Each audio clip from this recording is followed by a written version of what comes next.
Mais avec du recul, tu te dis, prochain projet que je vais lancer, idéalement, là, si je veux mettre ma vie dans un truc, il faut que j'aie un minimum de modes et un minimum d'avantages compétitifs parce que sinon, je veux pas me faire arbitrager par le reste du marché en 4 minutes. Là. What's up, folks? Bienvenue sur Ça se passe. Aujourd'hui, je jase avec Guillaume Falardeau, investisseur et founder chez Leviat Légal, une firme légale spécialisée en tech puis en SaaS, entre autres. On parle de l'évolution des term sheets VC depuis 2024. On parle des control points en SaaS vertical, de l'implication légale de l'intelligence artificielle dans certains cas.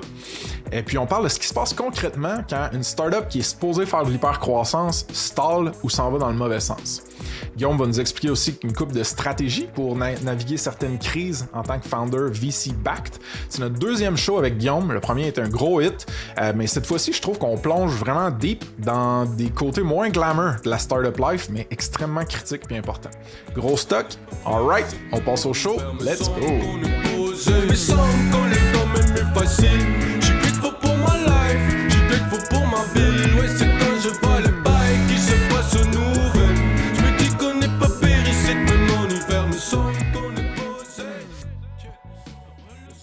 Guillaume Falardeau, bienvenue sur Ça se passe. Merci Frank. Comment ça va, mon vieux? Ça roule?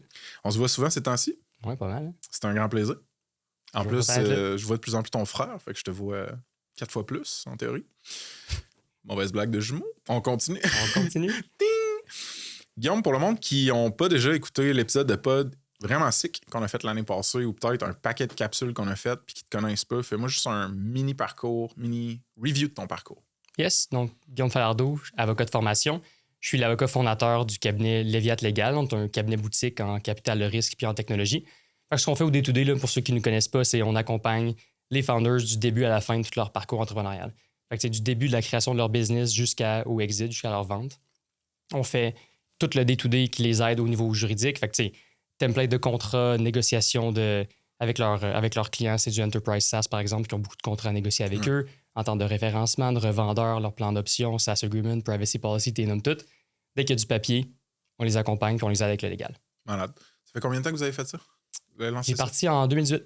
En 2018. Puis là, aujourd'hui, l'équipe, ça ressemble à quoi en termes de... On est une dizaine de personnes, oui. Vous êtes distribués. Oui, remote partout. Trucs intéressants. Puis je pense on parle plus de l'histoire de Leviat dans l'épisode 73, qui était le premier qu'on a fait ensemble. Yes. Justement, dans cet épisode 73-là, mon vieux, tu nous mettais un petit peu en garde contre certains term sheets, donc des termes pour lever du capital, qui étaient trop investor-friendly, qui étaient trop avantageux peut-être pour les investisseurs. Dans les term sheets, donc les contrats de financement que tu vois depuis 2024, ça a-tu bougé? Ça a-tu fluctué? Oui, pas mal. Je te dirais qu'il y a une tendance qui se dessine depuis une couple d'années. Là. Fait que, depuis 2021 à peu près jusqu'à maintenant, il y a quand même une décroissance du capital levé ou du nombre de transactions en VC au Québec. Fait que nécessairement, ce qui dit moins de transactions faites dit des startups qui ont plus de difficultés à lever du capital. Et donc, on revoit émerger certains term sheets un peu plus agressifs qui viennent avec la réalité du moment, c'est-à-dire c'est des business qui sont peut-être pas les choix numéro un de certains investisseurs, des business qui ont un petit peu moins de croissance que prévu et qui se retrouvent dans des situations où les term sheets sont moins sexy qu'ils étaient avant. Là. Puis, toi, c'est au cœur de ton travail et du travail de tes collègues, j'imagine que c'est de conseiller les founders là-dessus. Là.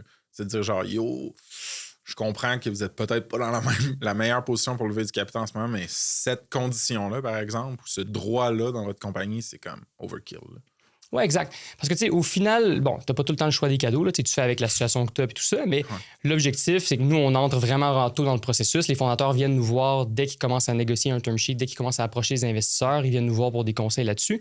Puis on va vraiment les accompagner à travers toute la négociation du term sheet pour être sûr que ils comprennent bien les trade-offs qui se font. Parce que oui, d'un côté, tu veux du financement, tu n'as pas tout le temps justement, le luxe de magasiner puis de négocier. Mais en même temps, pour que ce soit bien comprennent bien les trade-offs qui sont faits, puis que on les aide aussi à améliorer leurs termes et à négocier ces paramètres-là. Là. OK, fair. Fait que t'as dit early, ça veut dire que c'est ça. Vous pouvez être là de genre même avant que ça soit 0 à 1. Là, genre, vous pouvez être là du début ou de temps en temps vous rentrez quand la compagnie est rendue plus loin. Mais mostly, t'es pas un early, mettons, les clients? Oui, exact. Ben, il y a un peu de tout. Il y a beaucoup de gens qui viennent nous voir dès qu'ils ont une idée. Là, ils nous connaissent déjà. Ils disent regarde, on repart un nouveau projet, let's go, faites toute la structure juridique de base. Là, fait que, capital action, livre de minutes, tout le package, la convention actionnaire entre les founders, tout ça. Okay. Fait qu'on les aide vraiment au début. Puis il y en a d'autres qui viennent nous voir en plein milieu du parcours, disent bon, ben, tu sais, j'ai un nouveau financement qui s'en vient, travaillons ensemble. OK, sweet. Depuis qu'on a fait cette pod-là, le GenAI a explosé. Je sais que tu l'utilises, vous l'utilisez à l'interne pour différents trucs. Tu l'utilises dans ta vie personnelle pour créer des images puis me les envoyer sur Slack. Mais blague à part, à l'époque, t'avais un petit peu d'autodérision par rapport à genre ton logo. Là. Tu disais que ton logo était Fiverr-esque. Tu utilisais le GenAI pour te faire un nouveau logo, Guy, ou pas encore? Pas encore. Il est littéralement... Il n'est pas Fiverr-esque, il est Fiverr tout court. On l'a fait sur Fiverr. Ah, ça coûtait 20$. Et voilà. Puis ça explique pas mal de choses. Puis non, il n'a pas retouché. Là, pas une priorité. Là. C'est pas au top des initiatives de cette Non, année. c'est ça. Puis tu sais, c'est quand même dans une business de confiance. Fait que c'est pas le genre de brand qui va faire décider qu'une personne va aller vers un fournisseur qu'un autre. Là. C'est sûr que si t'arrives avec un personnage en mascotte pour le Léviat légal. Mais ça a l'air que c'est drôle parce que en termes de branding, les cabinets traditionnels au Québec, si tu penses à la compétitivité puis le marché, c'est tout le temps 3 lettres. 3 lettres qui est le nom de famille de boomer. Là. Fait que ça va être genre. C'est ça. Fait que tu n'en prends pas beaucoup pour te différencier. Ouais. On n'est pas dans la micro-optimisation du logo. Là, un des thèmes que tu vas aborder avec des founders de temps en temps dans le cadre de ta job ou ta gang, c'est employer puis gérer du staff à l'étranger, right? Ouais. Puis on a fait une capsule là-dessus vraiment dank, pour reprendre ton vocabulaire. Une vraiment cool capsule là-dessus, toi puis moi. Fait que si le monde veut aller en profondeur, ils pourront aller voir sur YouTube. Mais j'ai quand même envie qu'on repasse quick sur ce nouveau pod-là sur y a-tu des do's and don'ts quand t'embauches à l'étranger? Puis juste sa communauté privée de ça se passe, man, on voit des questions là-dessus popper aux 2-3 semaines, là, quasiment. Oui, c'est ça. Je pense qu'hier, il y a Alex de Kiwi qui a posé une question là-dessus. Puis le TLDR, c'est vraiment... surtout au début, tu as, mettons, 1, 2, 3 employés à l'étranger. Souvent, ça vaut pas la peine de s'embarquer dans toute la structure juridique complexe, d'avoir une filiale en France, par exemple, une filiale aux États-Unis et tout ça. Il y a des employer of records qui existent comme genre Deal, Rippling, qui envoient des espions l'un chez l'autre. Là, excuse-moi, je t'ai coupé là. Puis, fait que mettons des fournisseurs comme ça. Il y a Remote aussi. Fait que, mettons, Rippling, ils ont un employer of record qui vont embaucher les gens à l'extérieur pour toi. Ils vont te les sous-traiter par la suite. Ils s'occupent de la compliance, du payroll, tout ça. Puis ils vont juste t'envoyer la facture pour que tu payes le montant que tu lui dois. Ceux qui vont s'occuper aussi de tout le côté droit du travail. Là. Fait que tu renvoies une personne en France, c'est eux qui vont te dire il faut que tu attendes X nombre de mois. Puis, oui, en France, il y a une certaine teneur ou une certaine dynamique administrative chargée. Oui. Donc, pour le dire de façon gentille. C'est qui a envoyé un spy chez qui, dans le fond? C'est Rippling chez Deal, c'est ça? Deal chez Rippling. C'est Deal chez Rippling. Ouais. OK, c'est bon. L'histoire est complètement débile. On va la mettre en show notes. À moins que tu veuilles en parler un petit peu vite fait. Non, mettons-la en show notes. Aujourd'hui, on va parler d'un paquet d'affaires, mais il y a comme un thème ou un thread central qui est comme hey man, des fois tu prends des mauvaises décisions ou tu as de la mauvaise chance dans ta startup, puis ça amène des situations vraiment tough. Il faut que tu catches comment sortir de ça ou comment passer à travers ça. Fait que pour comme introduire ce thème-là, j'aimerais ça genre que tu fasses preuve d'un mini peu de vulnérabilité puis que tu répondes à la question suivante. Donne-moi un exemple d'une mauvaise décision entrepreneuriale que toi t'as pris puis les conséquences que ça a eu. Ouais. Tu sais, je veux dire, toutes les petites business que j'avais avant Léviat, là, on avait parlé, je pense, rapido. On avait des business on faisait genre de... Poker. Ouais, des bots de poker. On faisait du e-commerce de verre de whisky, des trucs comme ça. Tu sais, le e-commerce de verre de whisky, c'est un super bon exemple d'une business qui avait genre aucune barrière à l'entrée, zéro. C'était nice, on faisait des beaux verres, ils se vendaient bien. Là, après, t'avais comme 4-5 compagnies chinoises qui venaient copier le design. Puis là, on faisait des patent infringement contre eux parce qu'on avait un design patent. Tu sais, je veux dire, c'est une shit business. Là. Tu veux vraiment pas faire ça. Ouais. Mais ça, c'est des bons exemples de business qui ont comme aucun mode, aucun élément défensif. Ouais. On va peut-être en parler plus tard de ces trucs-là, mais ça, c'est un super bon exemple. Puis, tu sais, une des tendances qu'on voit dans le marché aussi, c'est que avec la diminution de la disponibilité du capital et certaines business qui ont moins de moat, là, qui ont moins cet avantage compétitif-là, ben, ça devient pas mal de plus en plus dur de lever du capital. Puis les investisseurs, les VC sont pas mal plus sélectifs dans le type de compagnie dans lesquelles ils investissent. En tout cas, c'est le genre de sujet qu'on peut jaser, là, mais on a pas mal de stock là-dessus. Fait que pour revenir à comme la question pure et dure par rapport à toi, c'est comme si une des mauvaises décisions que j'ai prises, c'est genre lancer dans des projets où est-ce qu'il n'y avait aucune défensibilité puis aucun moat, Tu le cadrerais comme ça? Ouais, exactement ça. C'était comme à l'époque, c'était genre un test, on testait des trucs, on trouvait ça le fun, c'était genre une bonne exploration. Mais avec du recul, tu te dis, prochain projet que je vais lancer, idéalement, là, si je veux mettre ma vie dans un truc, il faut que j'aie un minimum de modes et un minimum d'avantages compétitifs parce que sinon, je ne veux pas me faire arbitrager par le reste du marché en 4 minutes. Là. Exact. Fair enough. Ça marche. Fait que tu n'as pris aucune mauvaise décision dans Leviat, dans le fond. Non, aucune. Exact, c'est bon. Cool, man. On est dans une ère où est-ce que le personal brand, le creator economy, ça crée un petit peu des micro-médias autour d'une personnalité ou d'une marque. Puis, ça se passe à un certain point, c'est un exemple-ish de ça. Fait que certains founders, on le voit de plus en plus en tech, vont s'associer carrément avec des gens qui ont un gros reach, puis peut-être un niche fame, puis dire, tu sais, on va leur donner de l'équité. Puis en échange de cette équité-là, nous, on va bâtir un produit, puis cette personne-là va nous aider à le distribuer, ce produit-là. Puis on va booster notre crédibilité, whatever. T'sais. En surface, il y a tellement de bruit dans le marketing puis la vente aujourd'hui, c'est tellement tough de différencier que tu peux faire genre, ouais, man, c'est une manière de couper à travers du bruit, avoir une ligne directe avec des clients potentiels, avec l'audience de cette personne à succès-là, influenceur-là, whatever. Ma question pour toi, c'est est-ce qu'il y a des fois où est-ce que tu t'associes avec, par exemple, un entrepreneur à succès ou un créateur de contenu connu comme ça? Ça peut être une mauvaise décision, une mauvaise idée. Ouais, c'est une bonne question. C'est arrivé quand même une couple de fois qu'on voit, par exemple, un fondateur qui s'associe avec quelqu'un d'un domaine technique. Fait que je me donne un exemple. Je me porte demain, je veux faire un CRM pour les vétérinaires. Je pourrais juste naturellement me dire, regarde, je vais partner up avec un vétérinaire qui est là depuis plusieurs années, qui a une bonne connaissance du domaine, qui est bien connu. On va faire ça ensemble. Ou mettons, peu importe le domaine, là, ça pourrait être du dentiste. Mais dès que tu as souvent, il y a beaucoup de fondateurs techniques qui vont s'associer à des gens, des professionnels dans un domaine vraiment, vraiment niche, comme co-founder ou juste comme aide technique aussi. Et souvent, ce que ça fait, c'est qu'il faut juste que tu t'assures que la personne avec qui tu as partner up, elle comprend l'environnement du startup et elle comprend l'environnement un peu scrappy dans lequel elle s'embarque. Je vais te donner des exemples. Okay. Si, par exemple, la personne, c'est une autorité dans son domaine, dans le domaine, par exemple, pour les vétérinaires ou dans le domaine pour les dentistes, whatever, mais est-ce qu'elle veut vraiment mettre son nom puis elle va être vraiment prête à s'afficher comme étant le représentant ou le porte-parole d'un produit ou du hardware ou genre du software qui, au début, va nécessairement être genre pas parfait, là, genre un MVP un peu scrappy que tu vas présenter, ou est-ce qu'elle va vouloir micro-optimiser puis te faire travailler sur le produit jusqu'à temps qu'il soit absolument parfait pour pas entacher sa réputation? Parce que tu as des alignements d'incitatifs qui ne sont pas nécessairement les mêmes. Cette personne-là optimise peut-être pour sa réputation sur le long terme, parce qu'elle a bâti quelque chose comme étant un professionnel dans le domaine, puis elle a une réputation qui est attachée à ça. Mais toi, comme fondateur, ce que tu veux, c'est valider des hypothèses le plus vite possible. Alors, tu n'as pas nécessairement le temps de sortir quelque chose qui est à la hauteur de sa réputation. C'est un concept ou c'est un thème qu'on a entendu quand même assez souvent. Ça fait des frictions entre les fondateurs dans ce temps-là. Fait que tu as comme répondu, dans ton exemple, ça va être plutôt des personnes qui sont expertes, pas nécessairement des personnes qui sont que les fondateurs vont aller chercher à cause de leur audience puis de leur reconnaissance, de leur reach, excuse. Ça va être souvent des personnes qui ont comme une profondeur d'expertise dans une industrie donnée. Ils peuvent aussi avoir un reach, c'est exemple. Des fois, les deux ne sont pas mis sur le même. C'est ça, ils peuvent avoir un reach, mais auprès de leur marché cible. Si, mettons, je fais du hardware pour les dentistes, ben ça a peut-être bien du sens de m'associer avec des dentistes qui, eux, ont un reach avec des cabinets de dentistes, par exemple.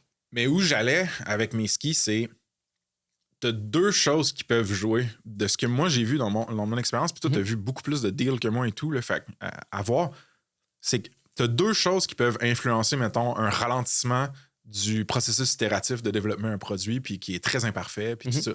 La première chose, c'est l'ego, self-consciousness, ta réputation. Fait que c'est genre, je ne veux pas que la vision qu'on a de moi soit tachée. Ouais. L'autre chose, c'est l'obsession technique. Puis genre, les gens qui sont extrêmement talentueux ou pointus dans une science ou une discipline, il y en a, man, que chaque détail, ça va être... Eux, ils ont été drillés sur... Faut dot the i's, cross the t's, tout le temps. Fait que s'il y a comme des quirks puis de l'imparfait dans le produit, eux, ça les trigger. Fait que j'ai comme l'impression que tu as ces deux forces-là qui peuvent pousser, dépendamment du profil de ton associé expert ou connu. Oui, c'est ça. Il y en a qui vont ralentir la commercialisation parce qu'ils veulent optimiser pour leur réputation, par exemple. D'autres qui veulent absolument sortir de quoi de parfait. Donc, on voit souvent ça aussi dans le profil scientifique. C'est une des raisons pour lesquelles il n'y a pas une tonne d'innovation technologique qui sortent des universités et qui se commercialisent dans le marché, c'est beau parce que les scientifiques ou les chercheurs LPG sont vraiment beaucoup dans l'exactitude scientifique. Le purisme, quasiment. Oui, c'est ça. Ouais. Versus, en entrepreneuriat, il faut que tu valides s'il y a un marché avec ça, puis tu n'as pas vraiment cette liberté-là ou cette latitude-là pour aller essayer d'avoir de quoi de parfait au début. Oui. Non, c'est vraiment intéressant. C'est de valeur qu'on ne puisse pas nommer des noms pour donner des exemples concrets. Mais genre, checker dans votre entourage, je pense que c'est un good to know. Même chose. Même thème. C'est-à-dire, avec qui tu décides de t'associer dans ta startup. Là, on a parlé de genre, peut-être un co-owner, genre technique ou connu, peu importe. Des fois, tu as besoin d'un support puis d'aide dans ta startup. Fait que tu vas te builder genre un comité aviseur, mettons. Un comité aviseur, des fois, tu vas tellement mal, man, que t'es comme genre, hey man, je vais juste prendre un support puis l'écoute puis l'aide de n'importe qui, genre. Mais je pense que ça peut avoir un impact puis une influence dans ta compagnie quand même fort, un comité aviseur. Puis c'est pas nécessairement toutes les personnes qui devraient être sélectionnées et choisies pour un comité aviseur. As-tu des conseils là-dessus? Qui qu'on évite, whatever? Oui. C'est toujours tricky ces aspects-là parce que, tu sais, nécessairement un fondateur, surtout, mettons, un first-time founder puis solo founder aussi, tu sais, t'as pas. Il y a de la solitude en tabarnak. Ouais, ben il y a ça, c'est sûr. Je pense ça. Ouais, il y a ça. Mais aussi le fait que tu n'as pas le skill set infini que tu as besoin pour aller amener ta business. Tu as peut-être le côté technique que tu as besoin, le côté marketing, tu as peut-être le côté genre engineering. Financement, fundraising. Oui, fundraising, tu as le côté genre financier, le côté légal. Fait que tu sais, il y a beaucoup d'angles morts que tu as, comme souvent solo founder ou même avec plusieurs founders. Et avoir un comité aviseur, c'est toujours un bon plan. Là, après, l'idée, c'est que tu as toujours le risque d'entourer des gens qui n'ont pas les mêmes alignements d'instatifs que toi. Ça, on le voit vraiment beaucoup. C'est par exemple, tu vas avoir sur ton comité aviseur un dude qui a fait une fortune dans le fromage. Puis là, toi, tu as un SaaS. Puis là, lui, il va te dire, ouais, mais là, puis il va te donner des conseils. Puis ils sont peut-être bien ses conseils, mais il faut juste penser que non seulement lui, il n'a pas nécessairement skin in the game, parce que lui, genre, ça s'en va à zéro, lui, il ne perd rien. Mais aussi, son expérience n'est pas 100% transférable du fromage au SaaS. Exact. Ça, on en voit beaucoup. Puis aussi, une question tu sais, je sais pas, ça pourrait être, pas nommer de monde, mais ça peut être genre des gens d'accélérateur, par exemple. C'est un truc qu'on voit quand même beaucoup. Mettons, ta business va aller dans un accélérateur. Tu vas avoir des entrepreneurs en résidence ou des mentors là-dedans. Tout le monde va te donner des conseils. Puis tu vas avoir autant de conseils que tu as de personnes. Fait que là, des fois, ça va te tirer dans toutes les barres. C'est pas nécessairement où aller. Mais aussi, souvent, ces accélérateurs-là n'ont pas toujours le même incitatif que toi. Souvent, eux, ce qu'ils veulent, c'est publiciser des succès pour amener d'autres fondateurs à aller dans l'accélérateur. Alors, eux, ils ont aussi un incitatif à, par exemple, te pousser à faire une autre ronde de financement super rapidement pour montrer que, grâce à eux, tu as réussi à lever une autre ronde de financement.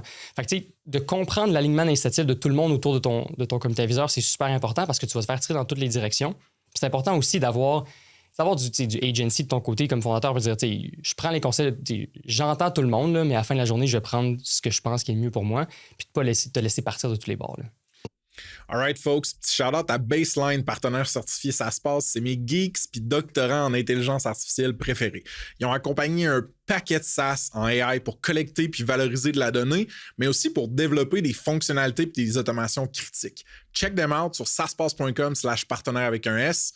Puis l'épisode 41 avec David Beauchemin vaut vraiment la peine. OK? De retour au pod. Il y a une couple d'affaires clés dans ce que tu viens de dire. Un des concepts à toujours garder en tête, c'est genre l'alignement d'incentives. C'est tout le temps filtrer un conseil en fonction de cette dimension-là. C'est mets-toi dans les choses de l'autre personne, puis imagine-toi, c'est quoi l'avantage? Qu'est-ce qu'elle doit en retirer, elle, cette personne-là, de la situation? Est-ce que c'est la même chose que toi? Puis la majorité du temps, man, à moins que ce soit genre des mentors purs et durs qui sont genre... indépendants de fortune puis qui en ont rien à foutre, genre, puis qui le font juste par bonté de cœur. La majorité du temps, si t'es pas co-owner ou que t'as pas la peau dans le jeu, du skin in the game, c'est tellement cheap, genre, ça coûte pas cher de donner un conseil quand le conseil ne t'impacte pas. Ouais. Genre, puis un des concepts que je leur dis souvent, c'est « Their map is not your territory ». Fait que ça revient plus au niveau de la personne qui a fait fortune ou succès dans une autre industrie. C'est pas vrai que le succès et l'expérience est transférable d'industrie en industrie ou même de business en business. Fait qu'il faut que tu gardes ça en tête. C'est le discount que toi, avec ton agency, t'appliques sur les conseils qu'on te donne. Ouais, puis tu sais, ces gens-là sont souvent toujours bien intentionnés. Là. À la fin de la journée, tout le monde veut bien faire, tout le monde veut donner les bons conseils. C'est juste que là, après, il faut que tu fasses le filtre dans tout ça puis dire, OK, ben c'est quoi sa perspective, c'est quoi ses incitatifs, est-ce que c'est parfaitement applicable? Puis faire le tri là-dedans. Ouais. C'est tough, man. C'est tough parce que tu as tellement beaucoup de décisions à prendre comme founder.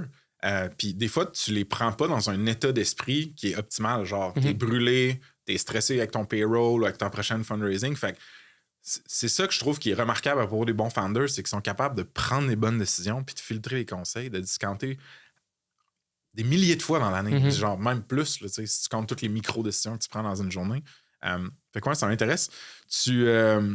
Essayes-tu d'en être conscient de tes propres biais, toi, quand tu en donnes des conseils, mettons? Moi, je le discount tout le temps, genre, je le disclaim. Je dis genre, hey, là, ce que je vais te dire, là, ça s'applique, ça vient de Frank. Frank, il est le même, puis Frank a des préférences pour ça. Fait que genre...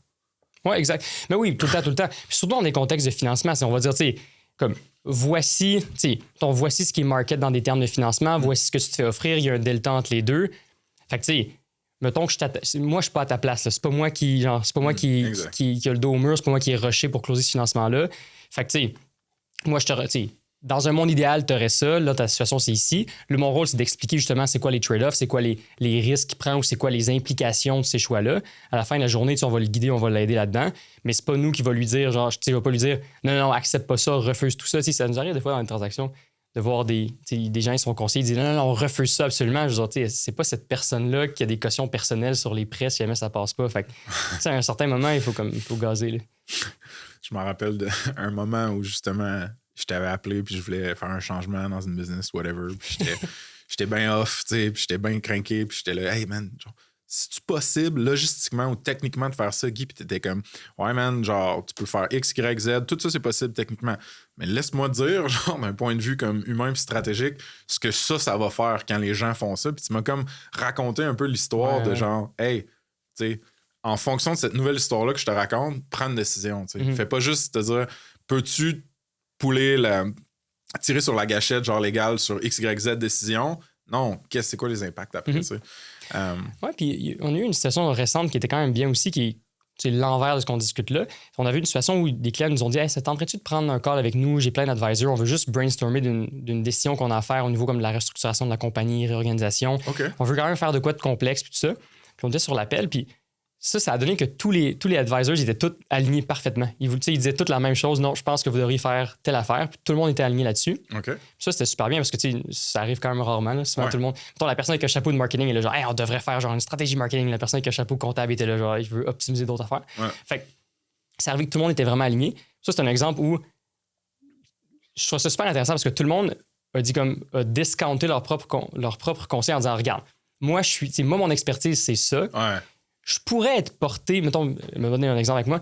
Moi, je suis avocat, mon expertise est légale. Je pourrais t'amener dans une direction où tu fais une structure coopérative bien compliquée avec 14 000 compagnies, mais la réalité, à ta place, si j'étais toi, je ferais de quoi le plus simple possible, le plus comme clean possible. Puis là, tout le monde a fait un équivalent comme ça dans leur domaine respectif, puis on a tous tendu vers la même chose. Ça, c'est quand même cool, mais ça arrive rarement. C'est une exception. Dans les situations comme ça, dude, je me demande tout le temps. Moi, je suis relativement influençable, puis de moins en moins en vieillissant et tout, mais genre, je me demande tout le temps si la première personne qui parle, si elle set un exemple puis un ton pour le reste des autres personnes. C'est comme là, la première personne qui a parlé dans le comité aviseur, si elle le dit explicitement, voici mon discount puis mon biais personnel, mais je suggère ça, c'est comme, ça met ça à la table sur, dans le fond, on va tout le monde être genre authentique ou genre centré sur la personne qu'on conseille et non nous autres. Genre, je sais pas. Ça peut aider, probablement. Cool, man. Il y a un paquet de compagnies dont on entend parler dans les médias, puis genre sur le pod ou whatever, que c'est comme en mode spotlight sur leur victoire ou leur succès. La vérité, c'est qu'il y a aussi un autre paquet de compagnies qui meurent seules dans l'ombre, puis que c'est très triste. Mais in between, il y a une chier de compagnies qui arrivent à de drôles de fourches dans leur trajectoire, où est-ce que la croissance est pas au rendez-vous. C'était supposé de hyper-scaler ou de scaler, ça hyper-scale pas. Puis toi, t'en vois de ce genre de situation-là. Puis je pense qu'il y en a de plus en plus pour plusieurs raisons macroéconomiques que je suis pas assez intelligent pour expliquer. Fait que, qu'est-ce qui se passe, man, quand ça arrive, ça? Genre parlons de ça là, en profondeur. Ouais, c'est vraiment cool. C'est un sujet qui m'intéresse beaucoup. C'est ça. C'est que souvent, quand tu es un fondateur, tu en parles souvent sur le pod, tu as essentiellement 2 choix avec des petites variantes. C'est soit tu dis, bon, bootstrap à 100%, j'aime autofinancer, avoir des petits prêts, avoir des subventions. Je vais aller avec la voie petit train va loin, essayer de pousser ça le plus loin possible. Ouais. Puis l'autre avenue qui est le blitzscaling, qui est genre, je lève du capital de risque, je prends beaucoup de risques, je mets la pédale dans le tapis. Puis, tu sais, il y a certaines business qui se portent plus à un type que l'autre. Il y en a que tu n'as comme pas vraiment le choix de faire un ou l'autre. Bref, mais c'est les 2 avenues plus traditionnelles. Ouais. Quand tu choisis l'avenue VC, ben nécessairement, ça vient avec un bras dans le tordeur d'une certaine façon. C'est-à-dire que si tu lèves beaucoup de capital, que tes attentes comme fondateur, les attentes de tes investisseurs, c'est d'aller la pédale dans le tapis puis d'avoir une bonne croissance, ben ça implique que tu embauches beaucoup de monde, tu vas avoir pas mal plus de frais fixes, probablement que tu vas peut-être avoir un peu de la dette aussi en addition pour venir augmenter ton runway. Fait que tu structures ta business pour la croissance plutôt que pour, mettons, la survie ou le cash flow, comme tu serais avec une compagnie bootstrap. Tu builds une business qui va en brûler du cash. C'est ça. Si tu arrêtes de mettre du cash dans la fournaise, il y a quelque chose qui marche pas. Genre. C'est ça. Fait que dans le marché, tu sais, c'est sûr qu'on en voyait moins il y a, mettons, genre 10 ans. Mais là, de plus en plus, avec le ralentissement du marché, avec une diminution de la disponibilité du capital, puis fun fact là, pour les stats, il y a Réseau Capital qui sort des stats sur le marché québécois, fait des stats de nombre de transactions puis capital levé en VC au Québec. C'est quoi Réseau Capital? C'est un regroupement de monde dans le domaine financier. VC puis Private Equity au Québec. Oui, compiler des données, ils partagent ça. C'est vraiment bien. Puis, entre 2021 et 2024, il y a eu comme une diminution de moitié du nombre de transactions au Québec. Transactions étant, mettons, un M&A ou un... non, de VC. Vraiment, de transactions en VC au Québec. Oui, exact. Fait que c'est le nombre de startups qui ont levé du capital au Québec était diminué de moitié en VC. C'est par compagnie, pas par dollar, là, right? C'est ça. Dollar est de dropper de 30%. Puis en termes de nombre de transactions, dropper de 50%. Fait que c'est les plus gros chèques pour ceux qui restent. C'est ça. Fait que ça veut dire que... Ouais. Ça dit, mettons, tu as une couple de méga transactions. Tu as une couple de méga transactions qui prennent une grosse partie du cash. Ouais. Puis tu sais, ça, mettons, beaucoup de grosses compagnies en AI vont prendre une grosse portion du cash. En Amérique du Nord, on voit les stats sont quand même fucked up. Okay. Si, mettons, tu as OpenAI qui fait des méga rounds, ben là, c'est sûr que ça va skew les stats d'un côté. Puis, mettons, en règle générale, au Québec, tu as quelques grosses rondes qui prennent une portion du cash, mais en règle générale, les compagnies lèvent un petit peu moins d'argent puis sont beaucoup moins nombreuses à lever du capital. Ce qui veut dire que, au Québec, c'est même aussi aux US, les stats en général, mais ce qui veut dire que les investisseurs sont plus frileux un petit peu, plus sélectifs. Ils ne vont pas investir dans n'importe quoi. On a vu beaucoup de modèles d'affaires qui se finançaient facilement en 2019, 2020, 2021, qui se financent presque plus maintenant à cause des changements de tendance de marché ou la réalisation que certains modèles d'affaires sont peut-être moins soutenables à long terme. Fait que ça, c'est des trucs qu'on observe. Puis ça arrive, ça amène des thèmes quand même intéressants à discuter puis à observer, dire, ben, OK, mais quand tu mets la pédale dans le tapis, puis là, tu te rends compte qu'il y a moins de capital disponible, puis ton modèle d'affaires était basé sur l'accessibilité de ce capital-là dans 24 mois, une fois que mon burn rate est passé, ben, je fais quoi? Qu'est-ce qu'il fait? J'essaie de deviner. Oui, vas-y. Parfait. À chaque fois qu'on fait ça, anyway, je me plante, fait que c'est parfait. Qu'est-ce que tu fais? OK. Mes référents, mettons, c'est que les VC qui ont été dans les premières rounds puis qui ont mis du capital, eux, si la compagnie, ça va pas être un méga hit ou une licorne, mais que c'est quand même une compagnie, genre, je veux dire, qui génère un certain revenu, qui a un certain statut, ils ont soit 2 choix. Soit ils vont presser le citron puis dire « Hey man, allez-y all-in, acceptez aucune offre de vente, puis genre, c'est soit ça va à 0 ou genre on moon, on va à la lune. » Ou ils vont dire, ben là, nous autres, on a un portfolio à gérer, puis idéalement, on referait un peu de cash. Fait explorons, mettons, comment on peut restructurer la compagnie pour qu'elle soit achetée par un M&A stratégique ou des firmes de private equity ou des compagnies de portfolio, tu sais, comme SAS Group. Puis, I guess qu'ils n'auront pas les retours qu'ils voulaient, mais au moins, ils vont, genre, entre guillemets, sauver des meubles ou avoir des assets quand même, genre, des actifs, du cash. Ouais. Ça fait-tu du sens? Oui, c'est des bonnes institutions. Fait que, tu sais, il y a une couple d'affaires qui peut arriver. Puis, c'est intéressant parce qu'il y a une mentalité différente qu'on observe aux US versus au Québec. Puis, ça dépend beaucoup dépend beaucoup des VC. Fait que, mettons, du monde avec qui je parlais récemment, il me disait moi, mon VC, là, il sent ça ne dérange pas, il veut pas sauver les meubles. Lui, ce qu'il veut, là, c'est que je mette tout au maximum puis que j'aille à toute vitesse. Puis si c'est le mur qui nous attend, il s'en fout. Il veut pas revoir comme 1 million. Là. Mur ou moon? Exactement ça. Exactement ça. Puis ça, tu sais, il y a certains VC au Canada qui partagent ça aussi, mais c'est vraiment plus un mode. C'est ça, c'est un mode, on va pour le outlier return potentiel, mais tout ce que tu as, je veux pas de demi-mesure. Donc ça, c'est une façon de le voir. Puis il y a d'autres fonds aussi, puis ça, on en observe aussi dans le marché, qui, eux, sont pas mal plus réticents. Sont là, ben, des fois, ils veulent protéger leur réputation, des fois, ils ont eu pas mal de failures dans leur portfolio récemment, puis ils veulent pas avoir une mauvaise presse. Fait que là, eux, ce qu'ils vont dire à leurs fondateurs, c'est hey, vends gros. Là. Comme, c'est une belle headline. Puis genre, ça dans ton portfolio, sur ta page nos compagnies, tu peux marquer acquis, genre, ou genre sold. Ça va te manquer que c'est un exit. Là, tu lis ça, toi, t'es là, wow, man, sick, mais dans le fond, peut-être bien que c'était un beau retour. C'est ça, c'était peut-être pas le outcome qui était anticipé. Fait que ça, c'est le genre de choses qui arrivent. Fait que, mettons, c'est ça. Disons, là, on reparle du scénario initial, tu t'en vas à toute vitesse, tu te rends compte que genre, on n'a pas la croissance qu'on voulait. Ouais. Fait qu'on sera pas capable de lever une autre ronde ou on n'a pas d'intérêt pour une autre ronde avec les metrics qu'on a en ce moment. Ouais. Une coupe de choix. Comme tu l'as mentionné, la vente, c'est une possibilité. Tu te dis, bon, regarde, je vais essayer de vendre la business à quelqu'un. Ouais. Possibilité. Une autre possibilité, c'est de dire, ben, regarde, je peux lever un autre petit bridge round, fait que genre un autre montant d'argent avec un plan d'affaires qui sera un peu différent, qui montrerait que je suis capable de pivoter, puis là, à ce moment-là, là, la lune est possible avec ce scénario-là. Fait que pas nécessairement pivoter vers la profitabilité, pivoter vers un autre moonshot. Ouais. C'est bon. Oui, exact. Un autre moonshot. Ça, on l'a vu beaucoup en des business qui sont tech-enabled. Fait que, mettons, une business plus traditionnelle, mais augmentée ou améliorée par la technologie. Genre WeCook ou...